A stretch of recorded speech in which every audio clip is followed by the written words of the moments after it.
passion, focus, discipline. This is the Zero Excuses podcast. Each and every week, we talk to high-performing, inspirational athletes, entrepreneurs, and leaders. We ask powerful questions to extract their tools, strategies, and life lessons for you to crush your excuses, to break out of your comfort zone, and accomplish your ambitious dreams and goals. Here's your host, Kenyon HERE. Hey, welcome back to the podcast, everyone.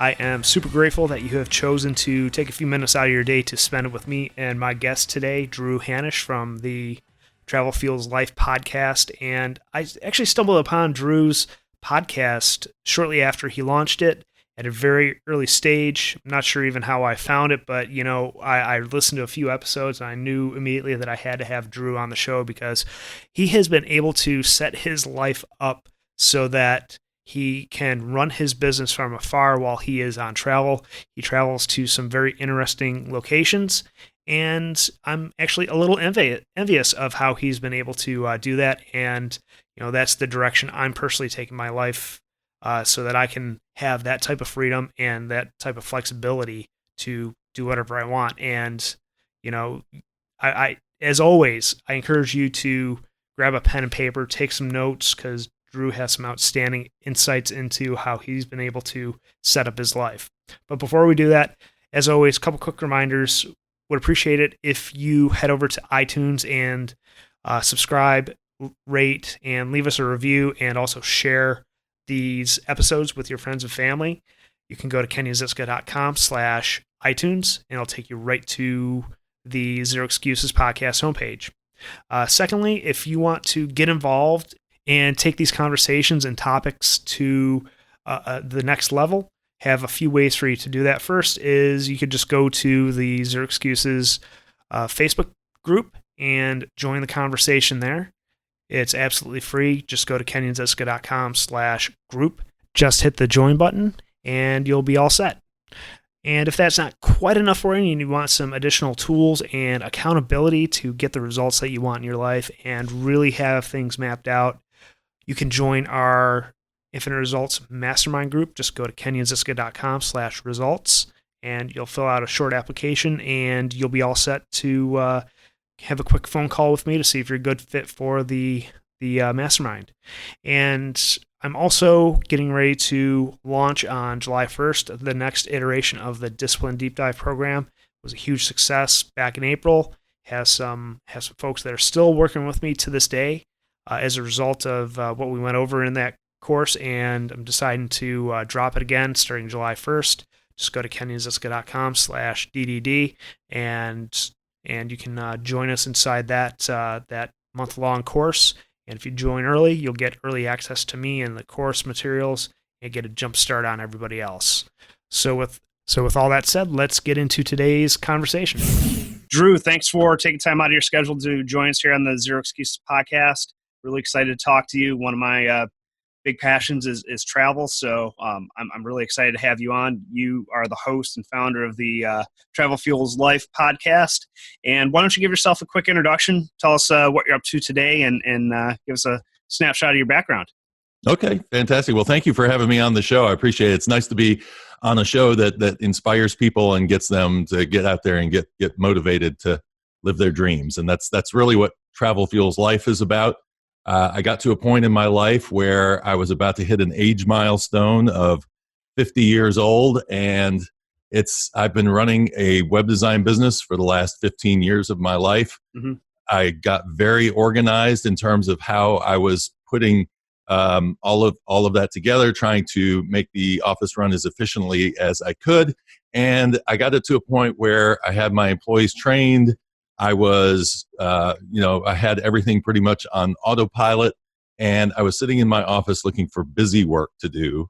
And with this age milestone coming up on top of everything else, it gave me plenty of time to think. And I said, what am I not doing with my life that 30 years from now, if I look back, I would say I regret that I did not take the opportunity to do this.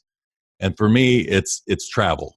Travel has always been exciting for me because I love to learn. I love to experience new things. I decided to start learning how to do photography, and I was playing around with Instagram and seeing if I could, take some of my old photos and do some things with those and start posting them up and putting stories online. And the more I started doing this, the more I started thinking, maybe I should take some trips here, because my job is obviously not getting me out on the road. So why don't I just get out on the road, see if I can experiment with this a little bit, pack myself a bag as light as I possibly can with a laptop, and see if I can use GoToMeeting or something like that and do the job from the road. And so I decided to start taking some small little trips, and I went out to Las Vegas. I was getting really cheap flights out of Atlanta. I live in Greenville, South Carolina, so Atlanta's about a 2.5-hour drive. But I would drive down on a Friday night. I would fly to Las Vegas for $88 round trip. I would get the, one of the discount or one of the, it's called Total Rewards. Caesars has that. Other casinos have their own cards that you get, and they'll comp you. This is the new way that Vegas does things. Instead of just handing you something, they now take your card every time you do something. And so I was getting hotels at $50 a night and staying at like the Paris or at, the nicer hotels, Rio, that sort of place. And so I was doing it on weekends first to get kind of used to doing the travel thing. Mm-hmm. And then I decided that I would take a trip in the middle of the week, because it's actually cheaper to go in the middle of the week, especially to a place like Vegas. So after my third trip, I started to realize that my clients weren't really even knowing I was out of town. And so I said, okay, well, this is working. Why don't I do a bigger trip? So I did a trip to Philadelphia, and I had gone to school in Philadelphia when I was younger, but I didn't do anything in Philadelphia. It was like beans and rice, go to school, come back home, and that was it. So I said, well, why don't I go experience Philadelphia?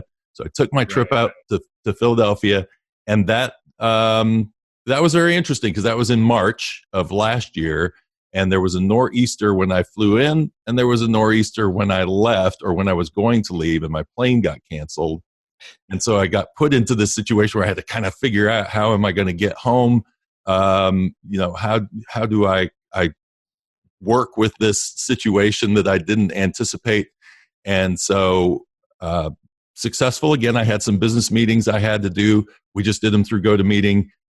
And again, clients weren't really missing me. So my next trip was to Europe, and I spent 16 days in Europe packing a light bag and taking my laptop with me, and everything was working great on that. And I thought, man, this is something that not only would be an interesting story or idea for me, but I'm sure other people would probably find this interesting as well. So that's what got me really interested in getting some kind of medium. And the original medium was going to be doing a blog, but I don't like to write. So that's the problem. So I thought, well, way back when I used to do radio, I was in radio for 8 years. And so I'm comfortable behind the microphone, and podcasting really seems to be taking off. So I thought, well, I can do a combo, and I'll do a blog and a podcast and put those together and kind of work with them, as a team. And the whole idea behind it is to help encourage people, educate them. A lot of people are scared to travel.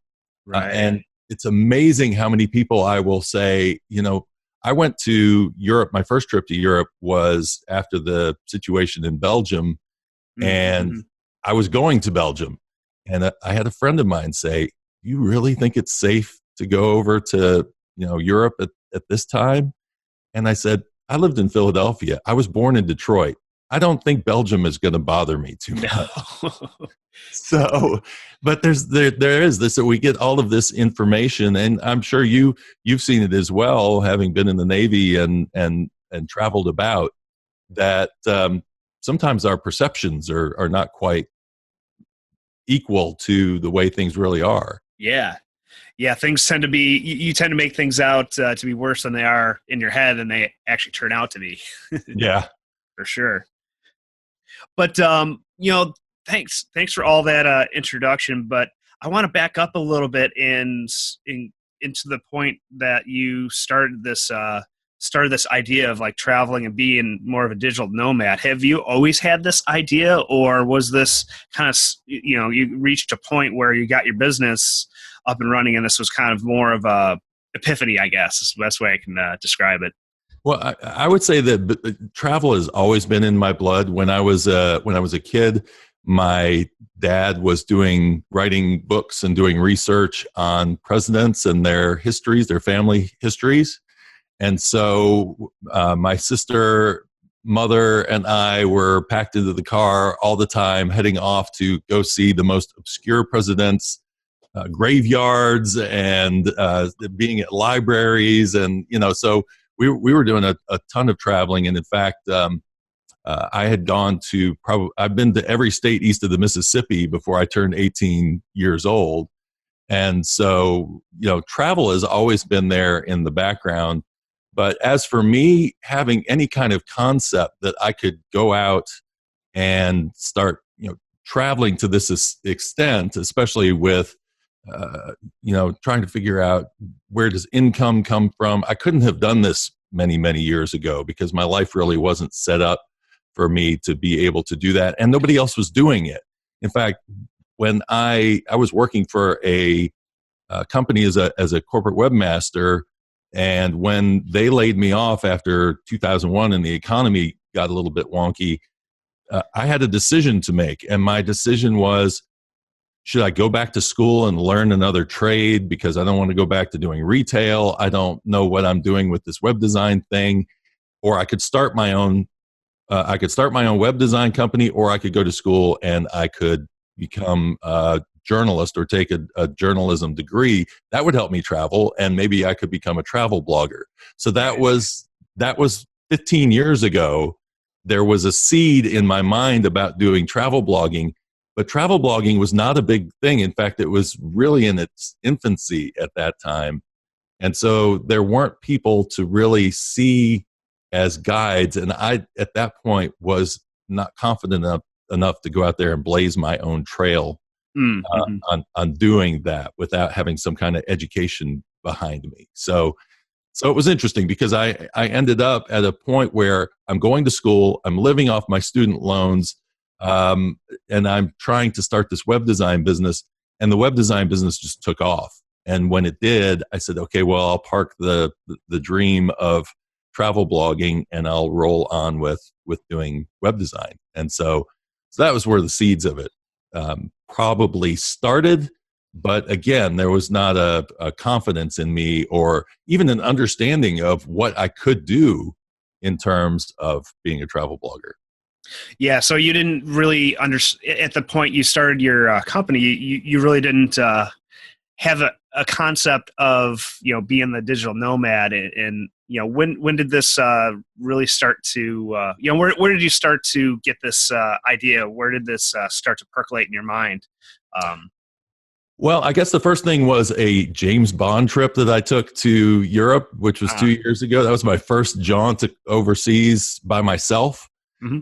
And I had I got, because of my business and building out a new facility for ourselves, I had spent a decent amount of money on an American Express card and used all of those miles or all those points to buy myself a ticket to Paris. And when I did that, I started planning out this bigger trip of doing, why don't I go look for James Bond locations? I'll rent a car and I'll just drive to all of these different James Bond locations because he goes to the coolest places. And what better way to kind of plan a trip? Yeah. So doing a theme trip was kind of again, I wasn't thinking in terms of breaking out there and becoming a digital nomad at that time. But because I had done that trip, a couple years later, last year when I started taking all of these little trips to Philadelphia and Las Vegas and so on and so forth, I started thinking, what can I do with this? Because as an entrepreneur, I can't see just taking trips and not making something out of them? How can I do something with this? And so that's where I really started getting the wheels churning. But I didn't know exactly what I wanted to do. I just knew the direction I wanted to go, which was in the direction of travel.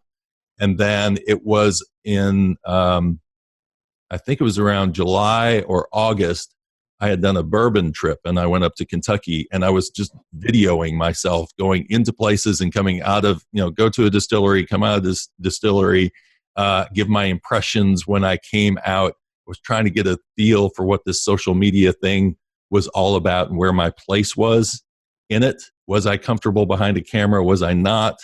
And then, that became all about it. It really became all about educating people because I had never been on a bourbon tour before. I knew nothing about bourbon really, other than names on labels when I walked into a liquor store. Liquor store. Isn't it funny how words just disappear on you sometimes? Yeah, absolutely. And so, I wanted to know more. And so I actually built a whole big guide on my website about here are all the distilleries I went to. Here are all the experiences that I had in each one so that other people could use a guide because I couldn't find a good guide. I could go to different distilleries' websites and find information, but there was nobody really kind of breaking it down and helping me understand, what is my experience going to be like here? What's it going to be like there? So I went to 18 different distilleries with the idea of writing this guide without contacting any of the distilleries ahead of time. So I'd get my own personal feel on it. And that really kind of drove me to a point where I said, again, what can I do business-wise with this? And I started looking in terms of maybe I should go find some travel bloggers and understand it from their point of view and see what they're doing. And maybe there's some way I can either jump into this myself or maybe be the guy who, during the gold rush, the guys who made the most money were the ones who were selling the shovels to the gold diggers. So is there a way this could work? So there was a travel conference for travel bloggers up in New York. And as soon as I saw, I just did a search and said travel conferences, found that one, immediately booked my ticket, went up and got to meet a whole bunch of travel bloggers and get to just be one-on-one with them and ask them, what's your experience? How do you make money doing this? How do you survive on the road? And I was getting such fascinating stories that when I came out of that, I was thinking, I need to do a podcast because I need to talk to these people. I need to find out what makes them tick. And I'm sure there are other people, because I hear other people ask the questions about travel. I'm sure there's other people that want to ask these exact same questions. So could I build a show around asking people the questions that listeners want to hear about being a digital nomad or about, doing remote work or places to go visit and what drives people to do this? Or, so I look for people from all sorts of different angles. And for me, to be honest, I don't know. The definition of a digital nomad, I think, is closer to somebody who actually goes and moves to a location, like location independence. Yes, yeah. And I don't know that I have I'll say I probably have the guts to do it. I mean, I've considered maybe moving overseas to somewhere like Prague or to Germany somewhere just to experience it for 3 months or something like that. And I may still do that. But for me, I like the shorter trips. Like I'm going to Scotland. I'm going to be there for 3 weeks. That's enough time to immerse myself in the culture and kind of get a feel for it. And then come back home and ground myself again. I think there's, the thing about digital nomads is that they really have to disconnect from home a lot more, and they have to learn how to get by in that society with everything, including paying their bills and doing all the stuff at home that they need to do on top of that. So there's interest in that for me, but I don't know if that's my journey at this point. Yeah, it's 2019 and there's so many possibilities out there for us, more possibilities than we can probably even count in a lifetime. But what sort of points of resistance did you have to overcome setting yourself up to have this type of lifestyle so you can pick up and go to Scotland for 3 weeks? Did any family members or your employees, where were those points of resistance that you had to overcome to set yourself up to live life how you're living it right now? Well, the toughest part for me is having an office with employees where you need to keep them motivated, and you need to make sure that they have the tools that they need to have to be able to do the job. Sorry, I swallowed some coffee down the wrong direction there. But I started to realize that in terms of how I was working as an entrepreneur and how I was running my business, I was holding on to too much information. I was not making some decisions that I needed to make. And so I kept getting frustrated that my employees weren't actually doing things exactly the way that I would do them. And sometimes an entrepreneur will just take over and just do everything themselves. Yeah. And what I had to learn to do was give up the reins on those things. And so what I did was created a training manual. And every time we would bump into a situation, I would sit down and I would write out exactly how do you handle this particular situation so that they don't have to constantly be coming back to me and asking me questions right and left. And it was interesting. It was a great practice, because what it did was it got me thinking about how do I make a judgment on these things. And if I had to bring it down to do it this way or do it that way, which way am I going to choose, And so if I could translate that in a document, then all of a sudden now my employees know how I think. They can understand how to react themselves or how to deal with a situation like with a web design company. If a client's website goes down, what are the steps? What do you do first? Or if somebody is needing to take a domain name and move it over here, how do you handle all of that stuff? And I realized that I had that all in my head, and I was making them lean on me for that.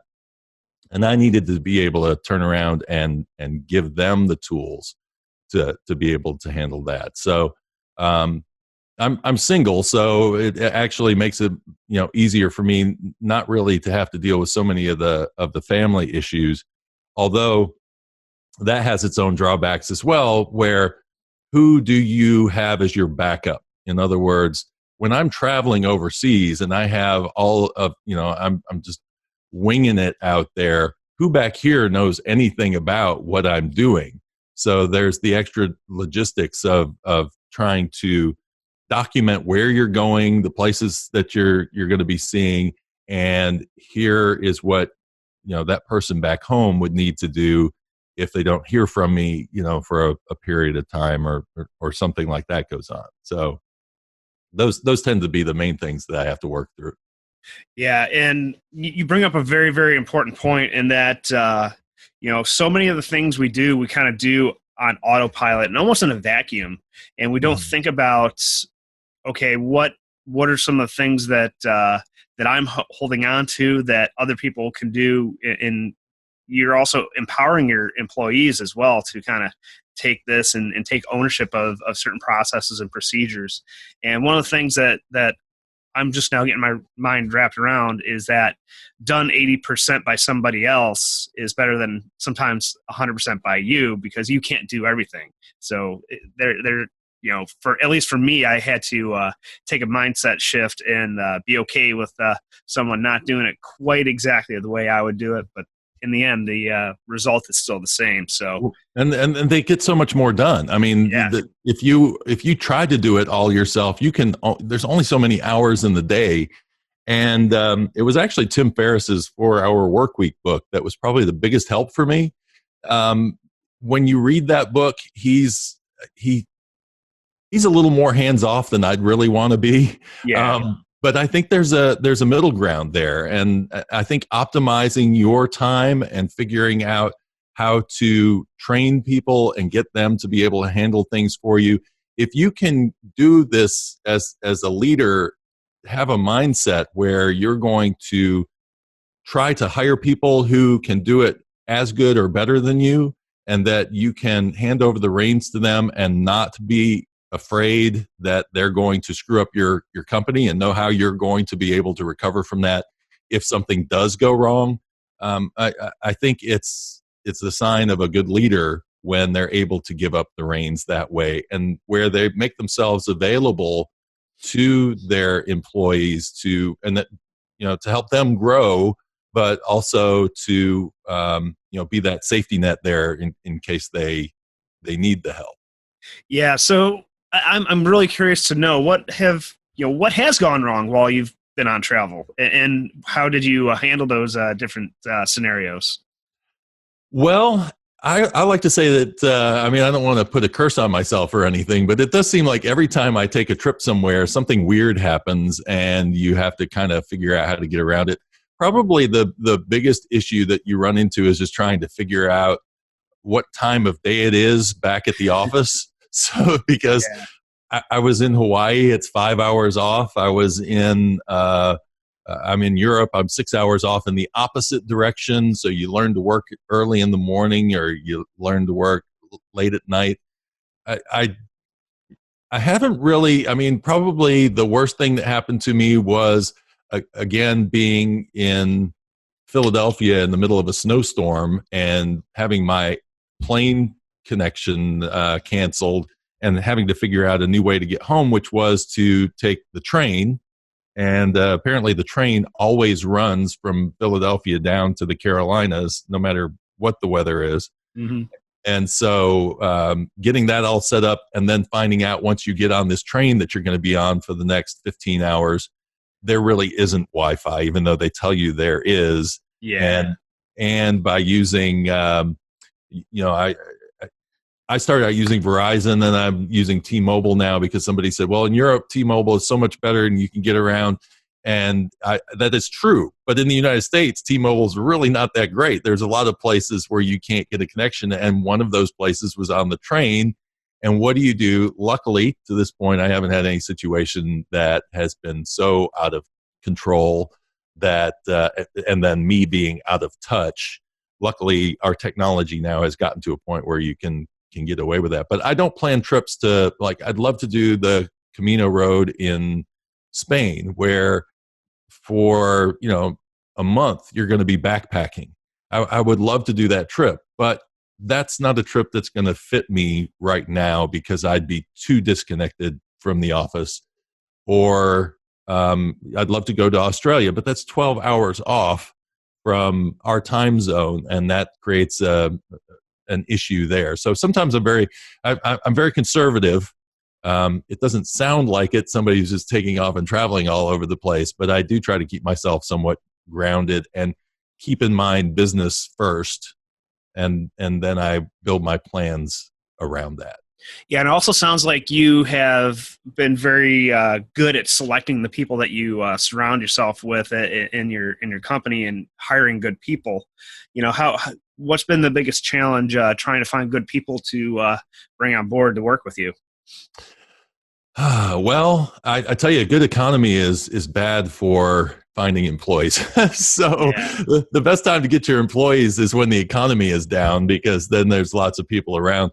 And I find that at this time, it's actually it's tough in my industry, because there are web designers everywhere, and there are now, when I started my business, there really weren't web design agencies. There were just a bunch of freelancers running around who didn't know how to create contracts and had no idea on business models and how to deliver. And so I was able to build up a nice, strong foundation around that. And then I just got lucky in, my best employees probably came during the times of a downturn in the economy, or going to universities and finding, people who want to intern, and then giving them the opportunity to get started. And I like to teach.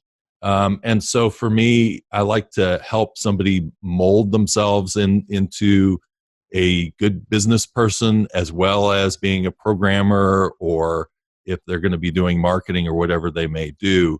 And so I just look for people who have ambition and direction and some focus, and you can ask the right questions during an interview process to find those kind of people. And when you're getting somebody coming out of school, the nice part about that is that they are usually a blank slate. There's not much that they have to be untrained from. And so you can kind of help mold them and get them going in a direction that you need for your own business. And they're probably not going to cost as much, although, initially, and then you can build them up as their experience gets, greater. Then you can start to, incentivize them and build them up to where now they've gotten themselves a really nice set of skills and an ability to either continue working for me, or I've had employees who have gone off to work for Fortune 500 companies. And when they came to me, I don't think they had any ambition or not ambition, but any inkling that, they could end up in that kind of a position. So I like seeing growth in people, and it's kind of a way for a small business owner to be able to survive when you have people asking for six-figure incomes as web developers, and I'm going, no, I'm not prepped for that, and so it is a challenge, but you can find them, and like I say, universities can be a good way to start. They're usually not very business oriented when people are coming out of college, but if you're willing to train them on how to be good business people, and you see some ambition in them in terms of learning, then I think that can be a beneficial way to go. Yeah, empowering people is such a needed skill out in the world today. I see a lot of people who are just kind of floundering and not having much of a purpose, and just kind of expecting to land a job and then just check the box and get a steady paycheck every week. So go ahead. Well, I was going to say it is sad now. We've gotten to a point, I think, where a lot of people will go get a degree in college, and this is the downside of college, that a lot of people will get a degree and then they just will come to me. I had one guy come to me and he said, I said, well, I'll start you out at $40,000 a year. And because I see talent in you and I see a direction. And he says, well, I got a degree. I think I can get six figures somewhere, or at least, $80,000 a year. And I'm going, good luck, have fun. If you aren't willing to work up the ladder, and I don't think I think there's now this feeling of entitlement sometimes coming out of college, that it's just going to be given to you at this point. And then a lot of these same people are hitting a wall of reality when they find out that those magical jobs that they've been promised really don't exist, and that they are either going to have to back down and take something less to get themselves established, or they're just not going to be working. Yeah, absolutely. I kind of, about 10 years ago is when I graduated college, and I kind of had the same mindset, and really until I established a clear purpose, getting out of that entitled mindset was a big problem until I found that vision, that purpose, that why. How has that been, for you? What did that look like personally? How long did it take you to kind of realize, oh man, I need a bigger purpose than just, showing up and getting a paycheck, or, creating an income for myself? Well, it's funny because anytime I've struggled in terms of figuring out a direction in my life, it's usually because I'm trying to determine my direction by what will I do? What job should I be looking for, instead of really getting to the core of who I am. And it's sad to say, but it wasn't until last year I was actually watching a TED Talk, and the guy was talking about business marketing, and he was saying that people don't buy what, they buy why. Yeah. And so if you look at somebody like an Apple, and you say, how did Apple get so successful? It was because they weren't really necessarily selling you a music player, but they were selling you an experience. They wanted to show that they were different. And so they came up with their slogan of Think Different. And everything was built around that. It created a culture. And so I applied that to my own life and my own direction. And I realized that there were times in my life where I really felt like I was, just sailing along right in the perfect groove. And I started thinking, what is it about those times that really was making me feel involved and passionate and feeling like I had a direction? And I realized that the common thread between all of them is that I love to learn, and I love to tell stories, and I love to teach. And so any career that I've had, when I've enjoyed it because of that aspect of it. So even going back to radio, when I used to work in radio, I would look up all this information about music artists, and then when I would play their song, I would throw a little tidbit in there about them so that you knew them as a human being instead of knowing them as just the song that you're hearing on the radio. Mm-hmm. Then when I got into doing web design was about the things that I love about web design is that I could work with small business owners who didn't know how to market themselves, didn't know how to put the best face on things, and didn't want to get bogged down in technology, but they wanted to know how they could use a website to succeed. And so I could work with them one-on-one and be their, trusted confidant in terms of where they wanted to go with their business and help them develop. And then, as we've talked about earlier, training employees. To me, one of the greatest feelings that I get out of my job as a web designer, I got a Facebook message from one of my former employees who said, I can't see myself here without having worked for you. And when I read that, that was just like chill down my spine kind of thing. So, I know whatever I do moving forward, and Travel Fuels Life falls into the same category.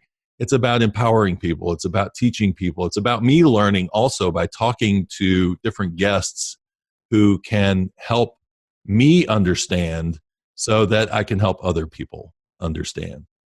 Yeah, and leaving that legacy, whether that's with friends, family members, or people we don't even know that are halfway across the globe. I just retired from the military, and one of the big things that I'm going to miss is that seeing people succeed, at least in part based on my interactions and the information I was able to provide them and train them and get them to a point where they can succeed and get everything out of their careers that they want to get. So that is very important to me, and I think is important for a lot of people out there. And I think one of the markers of success is the legacy that you'd leave behind. Mm-hmm. Well, and look at what you're doing right now. How many more people are you touching now? It's great to have that one-on-one interaction, but I feel just as good about being able to do this on a large scale. I'm not seeing people out there, but when I get little bits of feedback here or there from somebody saying, hey, I heard this or I heard that, and wow, that's cool. I never thought about that before. Those are the kind of cues that I listen for to know that I'm heading in the right direction with this thing. Yep, absolutely. Well, Drew, we are starting to bump up against time, but before we do, I wanted to make sure you had a chance to mention how people can get in touch with you, how they can find you on social media, and where to check out your blog and podcast. Okay, perfect. Well, I have a Facebook group that I set up, and you just joined it, which is great. We'd love to interact about travel there. I'm just starting to grow that right now, so that's at facebook.com/groups/travelfuelslife. My website is travelfuelslife.com, and up in the right-hand corner, you'll find links to all of my social media. I tend to post my photos for my trips on Instagram. I'm using Twitter a lot more. Twitter's great for kind of building relationships. So I like being out on that. So twitter.com/ Travel Fuels Life if you'd like to have a conversation through there. Or you can reach me at my email address, which is drew@travelfuelslife.com. And I'm more than happy to answer any questions that anybody has. Right on, man. Well, thanks again for tuning in. Is there any golden nuggets that maybe we haven't got to talk about that you want to leave us with here at the end? Well, I'll say this. I actually, if somebody wanted to go through an understanding of where I've learned the things that I've learned over the years, there are 3 books that I would suggest. And I found that these 3 work perfect back to back. One is Napoleon Hill's Laws of Success, or you can read Think and Grow Rich. It's a little bit shorter version of that. Stephen Covey's 7 Habits of Highly Effective People. For me, that's Napoleon Hill is Start Where You Stand, which is where I feel people should get started in terms of, if you want to do something, just start doing it. You don't look for permission. Just get out there and get yourself involved with it. And then that's where you can really start to take off. The 7 habits are to help you develop the good habits that are going to help you succeed. And then I found that Stephen Covey doesn't really tell you how to change your habits. And so there's a book called The Power of Habit by Charles Duhigg, which I think is very powerful in terms of reinforcing and helping you to understand you can't get rid of habits, but you can morph them into something new. And I think those 3 books have really helped me in terms of getting a direction and going and succeeding. So I would offer those up. Awesome, man. I'm a fan of all 3 of those books. I actually just wrapped up Power Habits, so I'm glad you mentioned that. And yeah, I'm totally with you on that blew my mind. I've been trying to change, trying to totally change some habits, but it's a lot more subtle changes that you can implement and make powerful changes really, really easy. Absolutely. Well, Drew, thanks again for tuning in. Been an absolute pleasure having you on the show, and we're not too far from each other, so maybe if I'm upstate one of these days, we can connect up. Perfect. And Charleston's one of my favorite places to go, so maybe it'll happen down there too. I appreciate you having me on the show, and I look forward to hearing more of your programs. Right on, man. Well, have an awesome day. All right, you too. Thank you. Thank you for tuning in to the Zero Excuses podcast. Join the conversation at kenyonhere.com in our Facebook group. And don't forget to rate and subscribe to our show. We'll talk to you next week. And always remember, results, not excuses.